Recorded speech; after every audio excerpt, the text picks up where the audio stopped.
నేను ఒక ఆయుష్ certified Unani doctor. నా పేరు డాక్టర్ ఎస్ఏ రెహమాన్. నేను బియుఎంఎస్ ఎండి. నేను ఇప్పుడు చెప్పేది ఏంటంటే సైజ్ గురించి. సైజ్ ఎంత ఉంటుందంటే నార్మల్ యావరేజ్ సైజ్ ప్రపంచంలో మొత్తం ఆల్ ఓవర్ కంట్రీస్ లో చేసిన తర్వాత ఒక రీసెర్చ్ లో ఏం చెప్పారంటే 5 ఇంచెస్ నుంచి మాక్సిమం 6 ఇంచెస్ వరకు, అంతే. దానికంటే ఎక్కువగా అంటే సోమాలియా కానివ్వండి, ఆఫ్రికా కానివ్వండి, అక్కడ ఎక్కువ ఉంటుంది. కానీ ఈ నార్మల్ ఏషియన్ కంట్రీస్ లో ఈ సైజ్ ఉంటుంది. స్త్రీలో ఏదైతే వెజైనా ఉంటుందో ఇక్కడ నుంచి స్టార్ట్ అవుతుంది, ఇంకా ఇక్కడ ఎండ్ అయిపోతుందండి. అంటే ఇక్కడ నుంచి ఇక్కడ వరకే ఎక్కువగా రక్త ప్రసంగం ఉంటుంది. బ్లడ్ వాస్కులర్ సిస్టమ్ ఎక్కువ ఉంటుంది అక్కడ. సెన్సిటివ్ పార్ట్ ఎంత అంటే 2.5 to 3 ఇంచెస్ అంతే.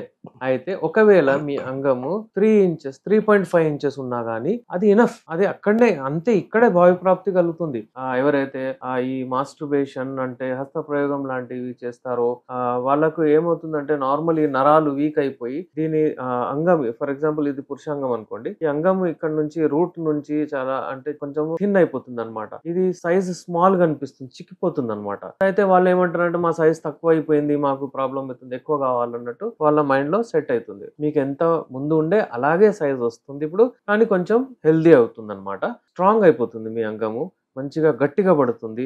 గట్టిగా పడిన తర్వాత దాని సైజ్ కూడా ఎక్కువ కనిపిస్తుంది, దాని థిక్నెస్ కూడా ఎక్కువ కనిపిస్తుంది ఆయిల్ తో, మసాజ్ తో.